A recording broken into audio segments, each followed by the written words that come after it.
ফিলিস্তিনের গাজায় ৬০ দিনের যুদ্ধবিরতি চূড়ান্ত করার জন্য প্রয়োজনীয় শর্তাবলী মেনে নিয়েছে ইসরায়েল। মঙ্গলবার নিজের মালিকানাধীন সামাজিক যোগাযোগ মাধ্যম ট্রুথ সোশ্যালে দেওয়া এক পোস্টে মার্কিন প্রেসিডেন্ট ডোনাল্ড ট্রাম্প কথা জানিয়েছেন। পোস্টে ট্রাম্প লেখেন, প্রস্তাবিত চুক্তি কার্যকর থাকার সময় যুদ্ধ বন্ধে আমরা সংশ্লিষ্ট সব পক্ষের সঙ্গে কাজ করব। তবে চুক্তির শর্তের বিষয়ে ট্রাম্প বিস্তারিত কিছু জানাননি। মার্কিন প্রেসিডেন্ট তার পোস্টে আরও লেখেন, শান্তি প্রতিষ্ঠায় সহায়তা কাতার ও মিশরবাসী কঠোর পরিশ্রম করেছেন। তারাই চূড়ান্ত চুক্তির প্রস্তাব দেবেন।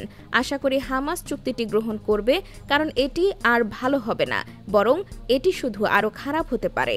অর্থাৎ এই চুক্তি হামাসের জন্য সবচেয়ে ভালো সুযোগ। যদি তারা এটি প্রত্যাখ্যান করে তাহলে ভবিষ্যতে হয়তো আরও কঠিন পরিস্থিতির মুখোমুখি হতে হবে। উল্লেখ্য, ২০২৩ সালের ৭ অক্টোবর ইসরায়েলে হামলা চালান ফিলিস্তিনের স্বাধীনতাকামী সশস্ত্র সংগঠন হামাসের যোদ্ধারা।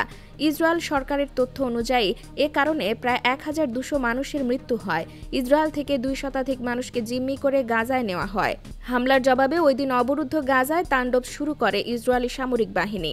এখন অবধি চলমান থাকা নির্বিচার ইসরায়েলি হামলায় উপত্যকাটিতে ৫৬,৬০০ জনেরও বেশি মানুষ নিহত হয়েছেন। আহত মানুষের সংখ্যাও লাখ ছাড়িয়েছে। এসব তথ্য হামাস নিয়ন্ত্রিত গাজার স্বাস্থ্য মন্ত্রণালয়ের। এদিকে হামাস ও ইসরায়েলের মধ্যে যুদ্ধবিরতি কার্যকরের দীর্ঘদিন ধরে চেষ্টা করে যাচ্ছে কাতার, মিশর ও যুক্তরাষ্ট্র। ট্রাম্পের মঙ্গলবারের ঘোষণার পরিপ্রেক্ষিতে হামাস যুদ্ধবিরতির শর্ত মেনে নিয়েছে কিনা সেটা প্রাথমিকভাবে জানা যায়নি। আর ইসরায়েলের তরফেও জানা যায়নি আনুষ্ঠানিক কোনো প্রতিক্রিয়া।